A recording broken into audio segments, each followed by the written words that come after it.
Hi, everyone. Welcome back to The Torch. I'm Jake Roberts. And I'm Kimberly Rowland. And today we have our first interview person, our first guest on the show, Ken Bonham. He is the founding partner at Lucid Agency, a full-service digital marketing and consulting agency in Tempe, Arizona. Founded in 2006, Lucid services enterprise-level clients throughout North America and is a premier partner of Google. Ken is currently the vice chair of the BBB of the Pacific Southwest, as well as a board member of the Council of Better Business Bureaus. Ken is an avid hockey player, golfer, and Brazilian Jiu-Jitsu practitioner. What? He also officiates professional ice hockey in the American Hockey League. Welcome, Ken. Thank you very much. Thanks for being here. We are so happy to have you here.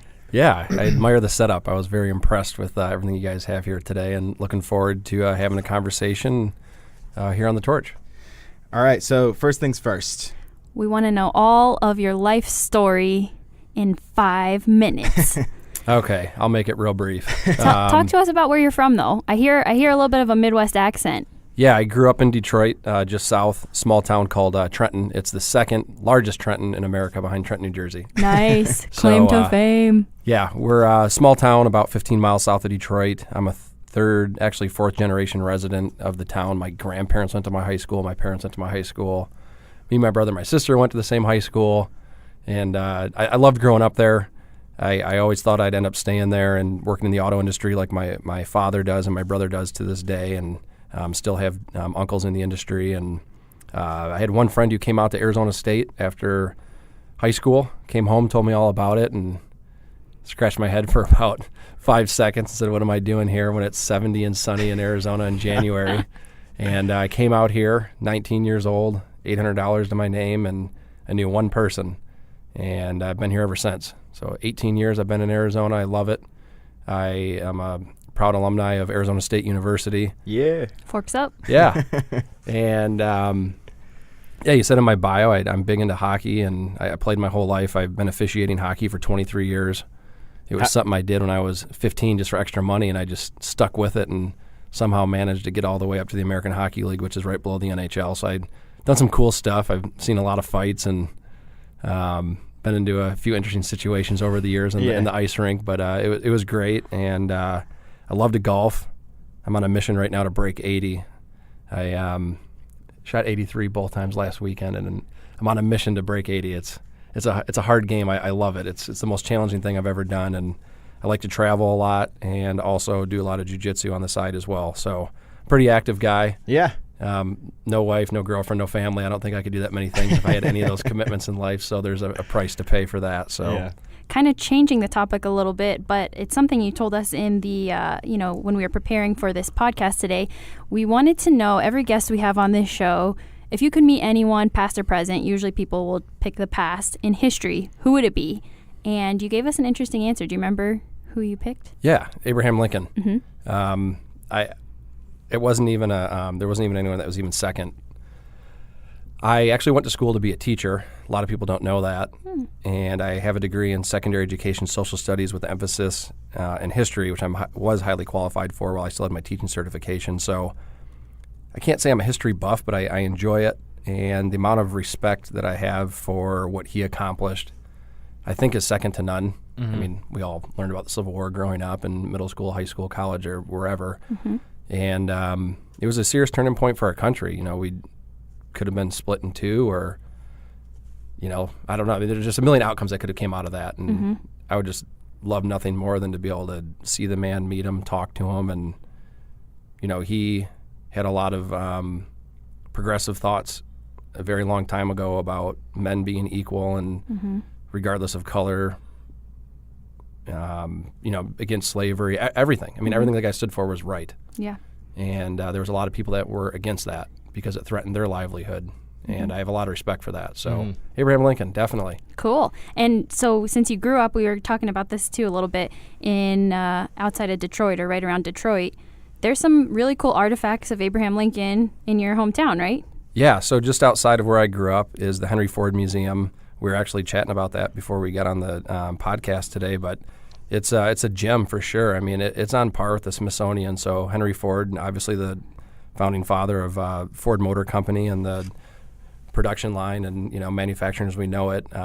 Had a very, he was just very fond of history in general and really appreciated it. So he endowed a ton of his money to create the Henry Ford Museum. And inside the Henry Ford Museum is actually the chair that, unfortunately, Lincoln was shot in at the Ford's Theater.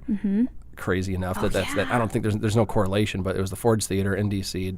Right. John Wilkes Booth, did all that. So yeah, but that museum's awesome. Inside of it, there's also the car that Kennedy was in during his assassination, and then there's a bunch of stuff from the industrial revolution of the United States. A lot of manufacturing stuff. There's locomotives in there. There's a lot of steam engines, and it's awesome. So yeah, that's right a in my great backyard. museum. Yeah, and right next to it is a thing called Greenfield Village, which is like a 1800s little. Like a settler's town that's also connected to it. So if you ever go to Detroit, yeah, my Henry cousin Ford got Museum. married there at Greenfield Village. It's awesome. That is really cool. So, I guess what is Lucid? Just to give a sort of quick rundown of what is Lucid, what do you guys do, what services do you provide? Yeah, good question. So we're a full-service digital marketing agency, but we do a lot more than most other agencies in town in the digital space. So for the most part, when I summarize this, in a elevator pitch or when you're out just networking or talking to people, bucket our services into 3 areas. The first, design and development, all front end, websites, apps, a lot of WordPress type work. We don't do any back end development. And what we're most known for is performance marketing, a lot of lead generation, customer acquisition. We manage a lot of media with Google. Also, LinkedIn is a very popular vertical. Basically anything we have to do, also programmatic ad buying, pretty much anything we have to do to generate traffic to a website, to get someone to take interest in whatever product or service that company may be offering. The last piece and the biggest differentiator for us is the consulting piece, and we can work with companies to help them figure out all of their digital assets, not just managing media. A lot of agencies, not only in town but nationally, claim to be digital marketing agencies, but they don't really do more other than manage the media. So actually the Better Business Bureau is a client of ours at the council level for the entire BBB system. We've helped them restructure a lot of the usability of their site. We've helped them with how they go about their ratings. We've helped them figure out how their directories work. So for people that are not too familiar with the BBB, there's an accredited business and a non-accredited business. So we had to build business cases around why the directories should be merged. And what those are business problem or business questions that have the result of a digital function, if that makes sense. So they had a business problem. The BBB has a business problem around how do we do our directories with accredited, non-accredited businesses, but the result is how they show up on the website. And you can't just go in and change that. So we have a consulting division that can come in and help a company figure out business problems, maybe how much they have to budget towards acquiring a customer, figuring out what those price points should be, what acquisition costs should be. And getting a little long-winded now, but to wrap it up, we also do a lot of marketing automation and lead scoring.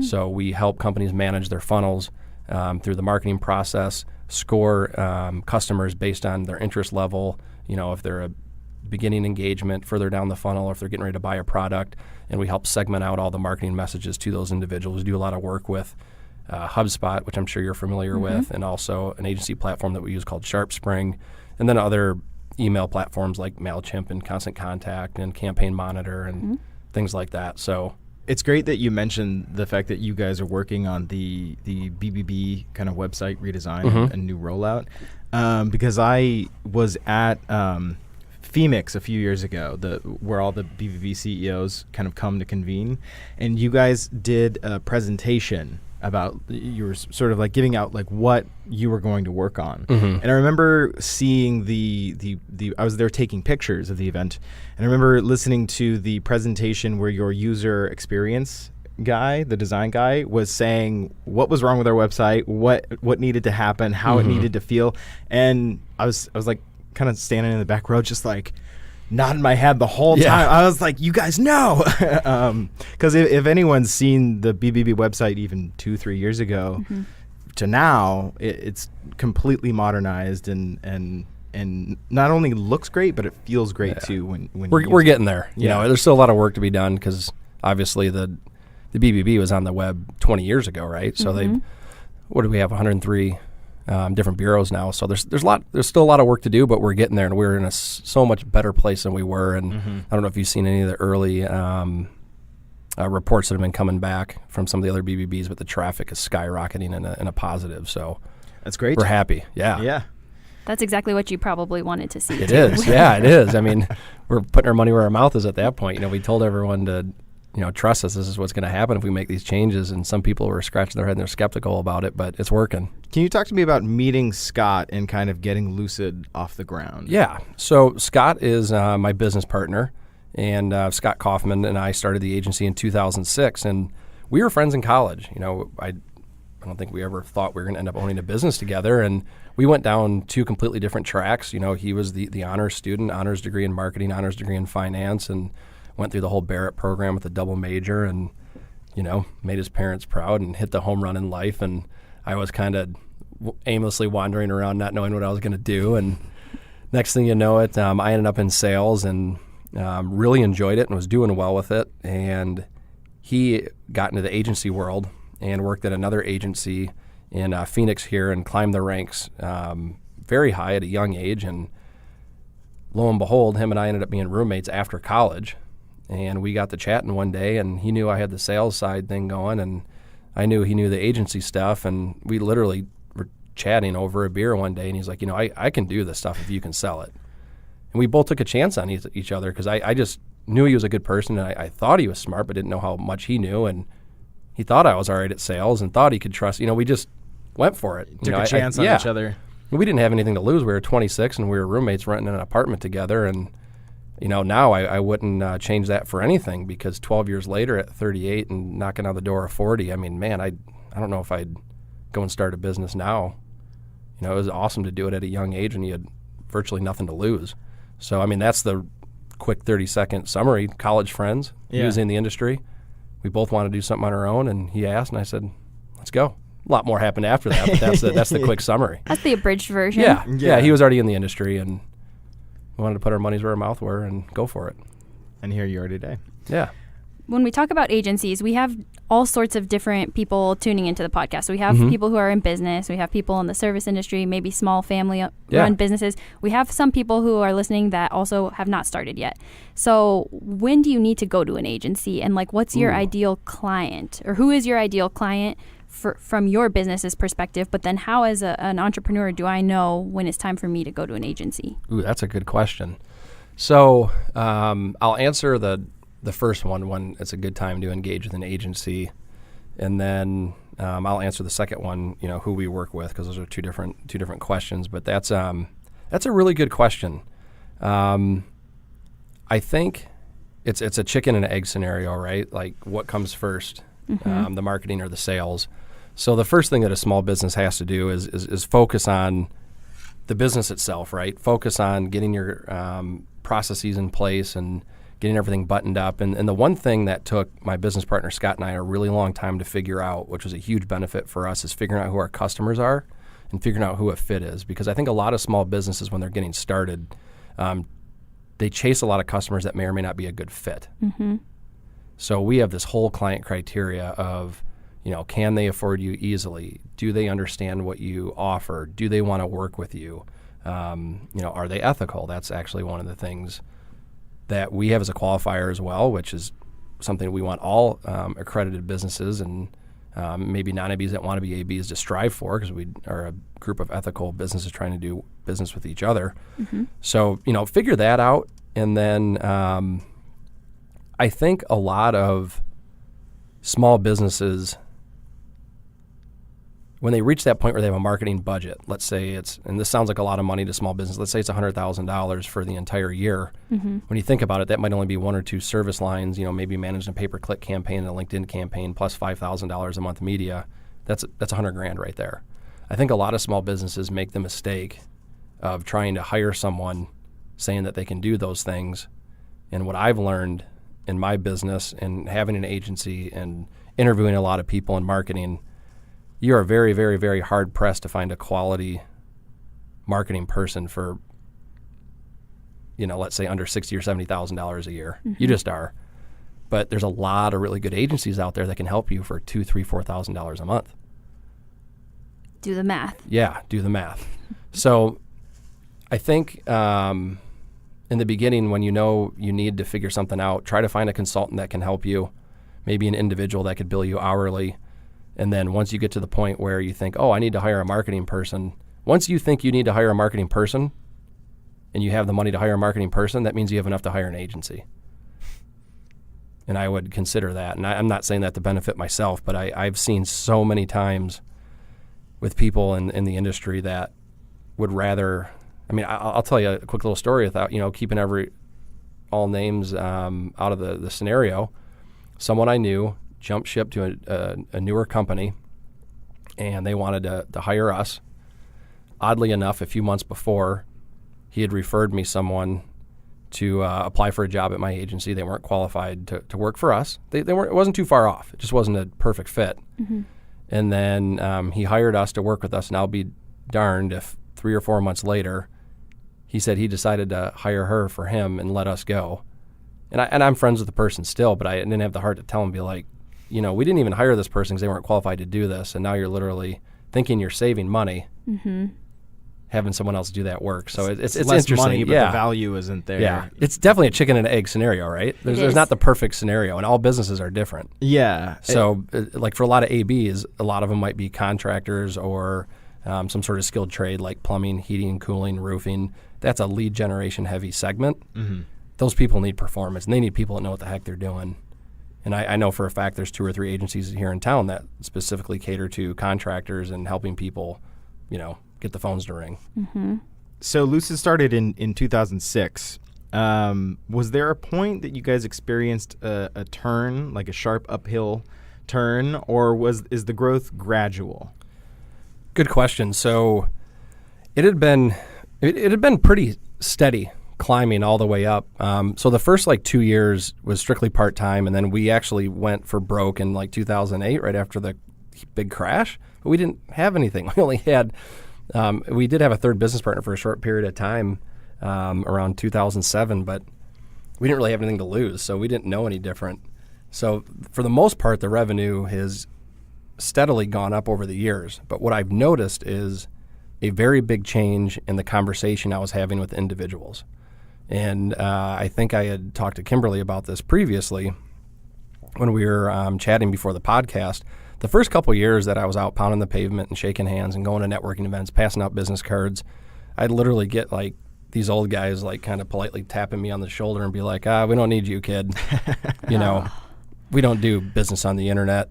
Mistake number 1. Yeah, but they didn't know any different. And, a lot of those companies either aren't around today or have severely shrunk in size. But they didn't know what they didn't know. And there was a period of time there from the early 2000s until probably 2009 or 2010 where a lot of businesses, especially B2B, felt that if they didn't sell a product online, like physically, shopping cart feature or selling a car, they didn't need it. Yeah. Then there was a transition of, fortunately it wasn't too long, probably 2 or 3 years, where all the answers back to me were, how are you different than anyone else? Because all these traditional agencies had gotten their butts kicked so hard for 2 or 3, 4 years of literally losing massive accounts. There's 2 agencies here in town that capitalize on that drastically. There's one that's still around called iCrossing. I mean, they blew up. I don't know if you've ever heard of them, but in the early to mid 2000s, they were the largest search engine optimization agency in the world. And they were here in Scottsdale. I mean, they had General Motors and American Airlines as clients. Wow. Do you think the agencies in New York are going to let that happen? No way. There was another agency here in town called SiteWire, and they were working with Pulte, and they were working with Darden Restaurant Group, which is Olive Garden, Red Lobster. They had worked with Under Armour at one point and Kroger. I mean, these are big accounts. Huge. And their agencies here in town were working with them. So they had already been in that space. But what I was getting at is all these other traditional agencies real quick built up their digital capabilities, and then all of a sudden the market was flooded. And then I would get the response, oh, well, how are you different than anyone else? Fast forward a few years later, which is where we had the most success, was from, and we're still doing great, but I think where things came the easiest was probably from 12 or 13 until around 15 or 16. And that's when people are kind of waving the white flag saying, please help. Like then they'd been burned, or they had went with that traditional agency that all of a sudden overnight had digital capabilities or they had worked with that person who claimed to be a social media consultant or something like that. So it's been interesting. So the revenue piece hasn't been too much of a roller coaster for us, just because I think because of our age and kind of the time when we entered the market. But the conversations I've had over the years have been very interesting, from I don't need you to how are you different than anyone else, all the way to, please help. And now we're back to a more, I don't want to say cluttered market, but it's in a weird spot right now because I feel like a lot of the traditional agencies have built up enough knowledge to talk the talk, but they're still not walking the walk as well as they should. Mm-hmm. So there's just a lot of gray matter in my space, but it is what it is. It's competition. Competition is good for everyone, no matter what industry you're in, and you always got to work hard and differentiate yourself no matter what you do. I have a question based on something you said. Again, we want to try and break down and share little tidbits where we can. So one of the things that jumped out that you just said was you briefly touched on SEO. Mm-hmm. And that is a concept. Again, if you're starting a business, if you don't have a marketing background, you don't know what SEO is. So can you kind of give us just the 101, why SEO is important?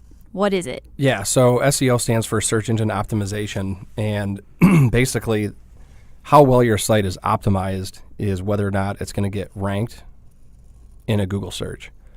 And how Google has identified which sites are ranking and which ones are not over the years has just changed a lot. So it used to be just changing certain metadata and certain tags within the website.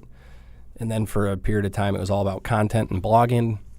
And now they're really big on what they call quality and clean code and sites loading quickly. So what they want to do is make sure that if you have a mobile phone, that the site real quick loads immediately.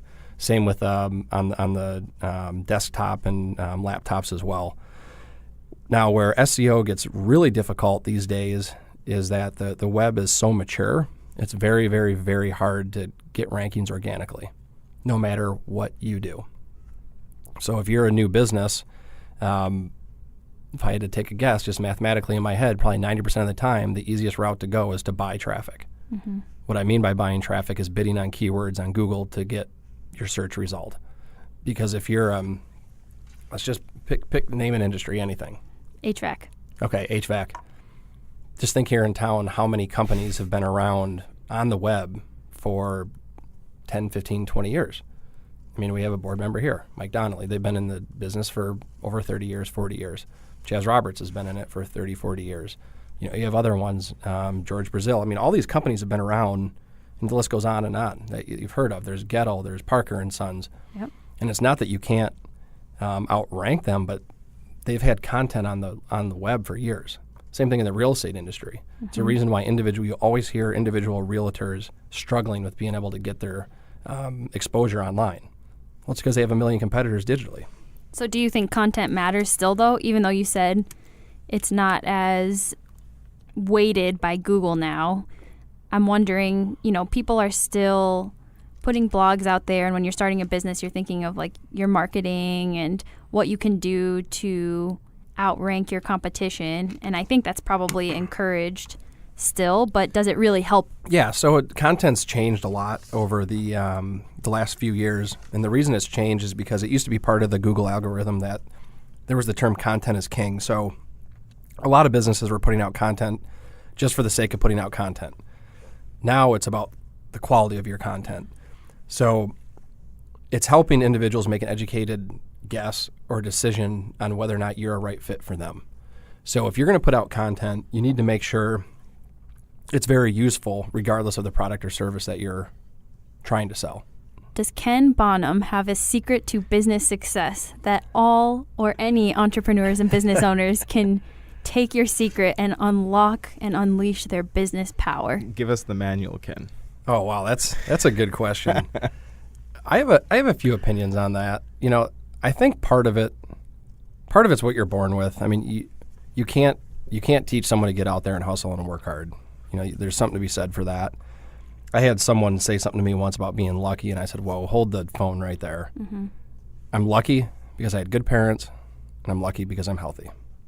I created the rest of the luck myself. I really did. I did not get any help from anyone else. It was up to me to get there. But I think the key to success is working hard, showing up, but also understanding your strengths and your weaknesses. So Gary Vaynerchuk is a guy that does a ton of podcasts and blogs, and I think he's all right. But the one thing that I heard him say a couple years ago, which resonated well with me, is try to be a number one when you're a number two. And that just like spoke to me, because my business partner runs all the day-to-day.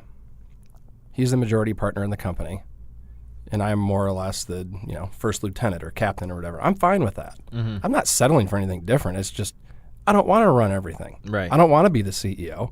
I want to do sales. I want to do business development. I want to sit on boards. There's other things I want to do. Mm-hmm. And I knew that, and I'm okay with that. And I think there's a lot of business owners that think they want to be a business owner, entrepreneur that thinks they want to be an entrepreneur, that really is a number two, that has what it takes, to get dirty, work hard, take a risk, but may not have the ability to actually run all the day to day. Mm-hmm. And I think there's a lot of people that get burnt out in business trying to do something that they're not capable of doing, to where if they took the time to possibly seek out a partner and make a run with someone, they'd probably be a lot more successful. Founder syndrome, isn't that when you don't know when to walk away from your own idea or company or bring in help? Mm-hmm. I think that could be really interesting. For sure. We always talk about future episodes we want to do so that we record it so we remember what we want to do. And I think co-founders, that would be really cool to kind of dive in a little bit more, and then kind of like you said, know if you are the CEO or if you're a co-founder, or what your role is in the company. There's something to be said about knowing the value you can bring to someone else rather than trying to self-serve. Yes, correct.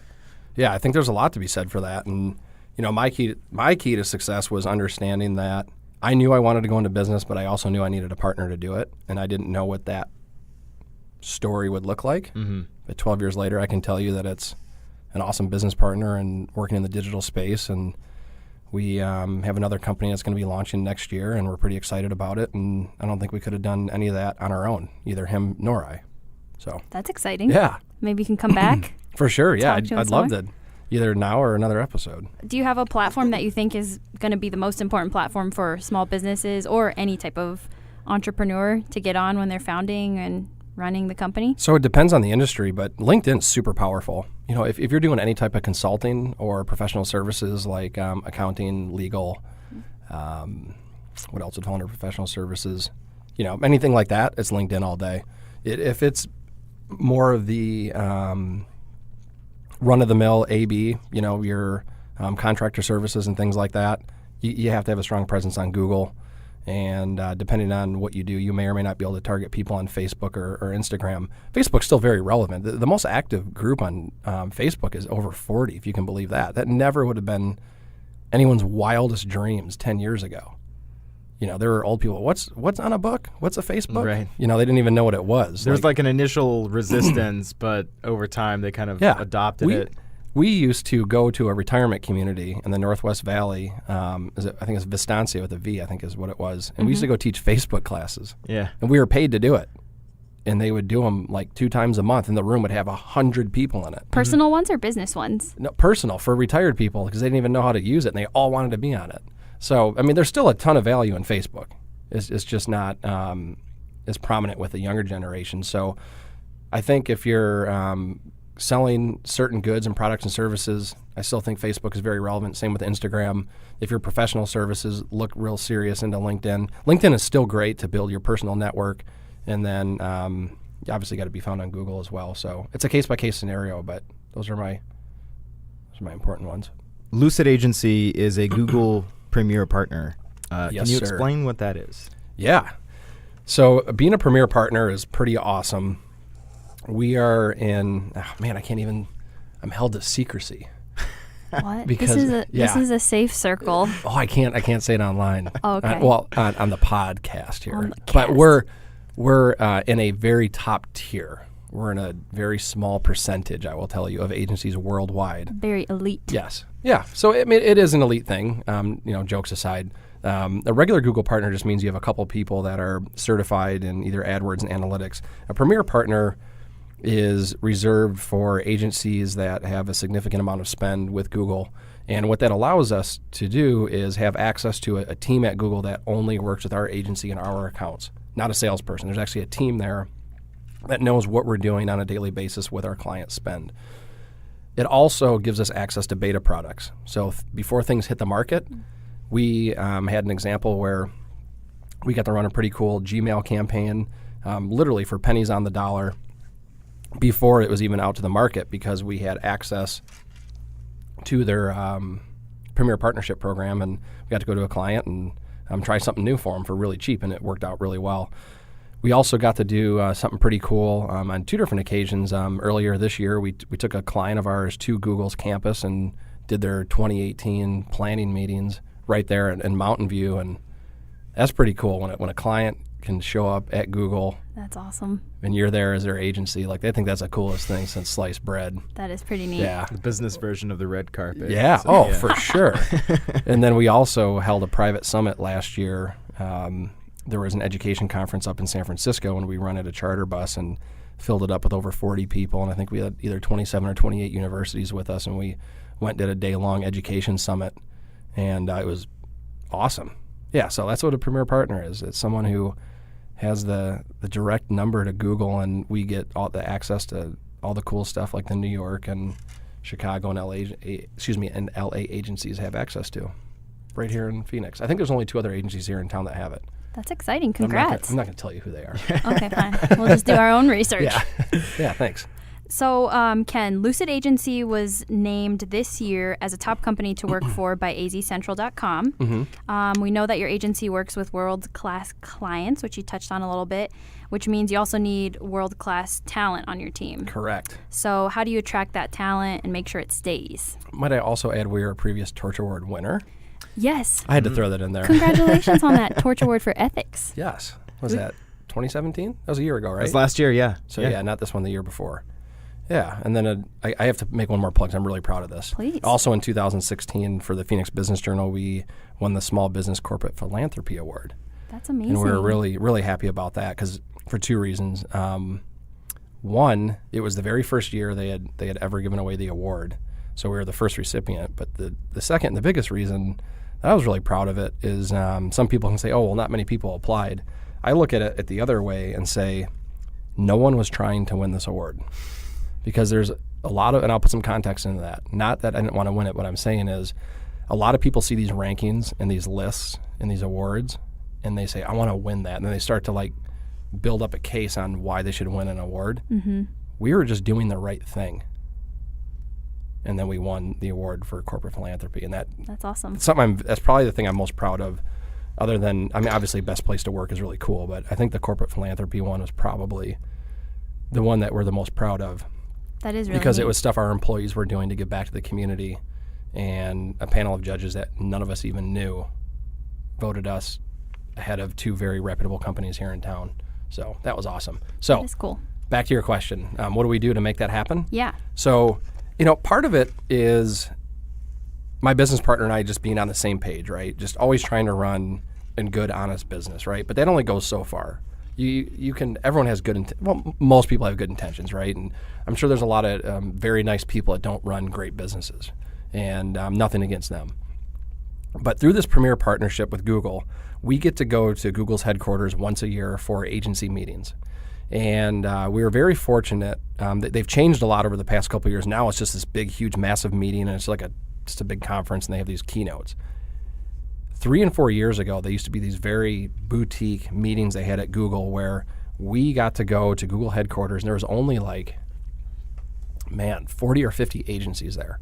Wow. And each agency had anywhere from 1 to 3 people. So there was less than 100, or around 100 people at this conference. Mm-hmm. It was a private conference. We got to choose various tracks around what we were interested in. And my business partner and I kind of divided and conquered. He's like, okay, you go to the sales stuff, I'll go to the operations stuff. Mm-hmm. My business partner had the opportunity to spend, I don't know if it was an hour or 2 hours, with the head of HR of Google. Oh. That's cool. Okay, that's where do you get that interaction or that time? Or it doesn't just happen, right? Mm-mm. Especially a company with less than 40 employees getting FaceTime with someone like that. And it did 2 things. It reassured a lot of the things that we were doing, but it also gave us a lot of context in what to do additionally. And we made a lot of changes for the better after he had that interaction. And I mean, he literally was scribbling down notes like a madman that entire time. And we used a lot of what Google used for their peer reviews, their 360 reviews, their evaluation process. And we tied that to our culture. And, my business partner, Scott, has always been big on this. And I was pretty skeptical in the beginning of him saying, we have to have our employees work with people they like to work with, and we have to make sure they're friends. And he kind of did it this little, like Dr. Evil. And he's like, because when people like working with each other, they will stay, and we will have a good workforce. And he's like, so if they're good enough and smart enough to work here, that's great, but they also have to like each other. He's like, I want to make sure everyone likes each other. And it sounds crazy, but when you put together, and I'm not saying we're all just screwing around and having fun, and yeah, we have fun stuff and ping pong and foosball and all that stuff. It's not like it's a free-for-all, but when you work hard at getting people in your company that want to be around each other and like each other and work well with each other, and then put the responsibility in their hands, I mean, it's awesome. And we changed one thing we did before this, which we had just started doing around this time, is we changed the hiring process also to where our employees determine whether or not they want to work with this individual, and we're the last person to say yay or nay, to where it used to be the traditional, hey, Jacob or Kimberly, check out this resume. What do you think? Well, 9 times out of 10, you're just going to agree with your boss or your owner just because they just handed the resume down the line. So now it's completely reversed, and you come to me and say, Ken, this is my guy or this is my girl. I like them. What do you think? That's cool. So unless they, have something that's a huge red flag, you're hiring them. Well, now that employee has a vested interest in that hire. They've said that they want to work with them. They've said that they're smart enough. They are now vested in that employee. And in most cases, it works. And I think since we've implemented that, I want to say my partner and I have maybe only turned down 2 or 3 people that our employees have brought to us. And then we've been like, no, not a fit. That's and cool. And we've never had an issue. It's been okay because they know that most of the time we would never turn anyone down if they plead that that's the person they want. So combination between being on the same page as my partner, being consistent with the environment that we want to work in, putting responsibility in the hiring process to our employees, and then implementing a lot of the framework around what Google uses as best practices for performance reviews, 360 reviews, and holding employees accountable. That's pretty cool. And you put all that together, magic. You have a good place to work. It's hard, though. Did you also incorporate any of Google's questions in the interview process, such as how many jelly beans could I fit into this refrigerator, or if I was a pilot, how do I land in a snowstorm in Chicago? Any of those? No, we don't have anything crazy like that. Okay, just to see how people creatively think. No, actually, that's a good good question. We don't have anything to really throw people off, but what we do have our employees do is take an employee either out to go do a potential candidate either out for a happy hour or a lunch or a dinner or something non-work related to kind of see how they act.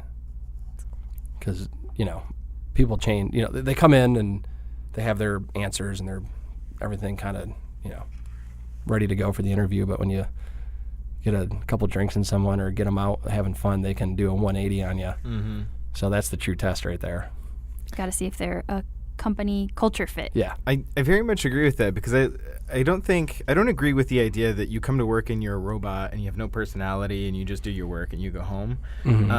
You spend most of your week, of the hours in your week at work. So you need to be comfortable and know and trust the people that you're working with, Yeah, Absolutely. for sure. And that's I think why we had so much success with having our employees be the main point of contact for the hiring process, because they have to determine all those things you just said. Do I want to sit next to this person every day? Do I want to be around them? And they also know the responsibilities and roles of their job, because 9 times out of 10, that person who's hiring them is hiring them for a job that they either are doing now or just did, right? Because they're either entry level or mid-management, and they're hiring someone below them, so that they really know the requirements for that job. Yeah. And they can determine if that person's qualified to do it. Speaking of choosing how you spend your time, since we are limited on time, on Earth in general, Why did you decide to spend so much time here with us at the BBB? I really enjoy being involved at the BBB. So I think this is my 5th or 6th year involved with the board. And I remember when Brian Burt sponsored me to be on the board of directors, he had said, it sounds crazy, but this is probably the most enjoyable board that I've been involved with. And I've met a lot of good people. I have a lot of friends here, and you're really going to like it. And I think I said this a month or two ago at a staff meeting here, and I was like, I didn't believe him. And I didn't. But I do. I love being involved with the BBB. It's a great organization. I really believe in everything that they stand for, and I like the work that we're doing with the BBB, and it was a no-brainer. Plus, you guys have a pretty cool setup here. I'm impressed. I like all the headphones and microphones, and I got the laptop hooked up to all the sound equipment and everything, and this is a very professional operation. Thank you. Quite impressed. We're fooling the world. Yeah. Yeah. If you ever need a guest host while one of you are out of town, I'd be glad to All come right. in and Yes. help. So, We'll put you on the roster We for will. substitute host. so that's why I'm here. I'm all things BBB. I like It's it. a good operation. You're even wearing your BBB pin on your lapel, so I Yes. appreciate that. Yeah, I It's wear a it nice with touch. pride. That's cool. I even have the BBB seal on my business card. Love it. Yep. We saved our best question for last, Ken. And again, this is a pretty deep question, so everyone who's listening, please be prepared to have your minds blown. Yes, lean in. Lean in. Be seated if you're standing and listening to this. Do you have any words of encouragement or any sage wisdom for any person who's listening to our podcast who's currently running their own business out of their home, or someone who's thinking of starting a business? Oh yeah, for sure. Well, the first point of wisdom I'd have to say is identify where you think you're best suited with your abilities. I mean, that's something where I think a lot of people make mistakes. We talked about that, knowing the difference between a number one and a number two. There's nothing wrong with that. Secondly, I started my company out of my apartment, and now I have, I don't know, is it 35 or 36 employees, and I have an office in Chicago and employees there, and we have a nice space in Tempe, right at 5th and Mill. So there's nothing wrong with working from home, starting from home, and take things in stride. You know,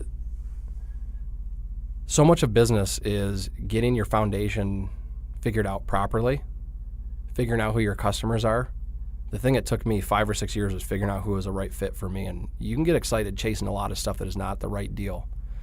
And the other thing piece of advice I want to give is know when the right time is to engage with a certain type of client. So if you're trying to build a small business or a consulting service, you know, I'll just make something up. Let's say you're doing consulting here in town, and you know, U-Haul's a big name here, or Discount Tire's a big name, or I'm trying to think some of the other companies here, Best Western. If you have an in with one of them, be careful when you use that political capital. Because if you get in and you get the ability to work with someone like that, it can be the best thing or the worst thing.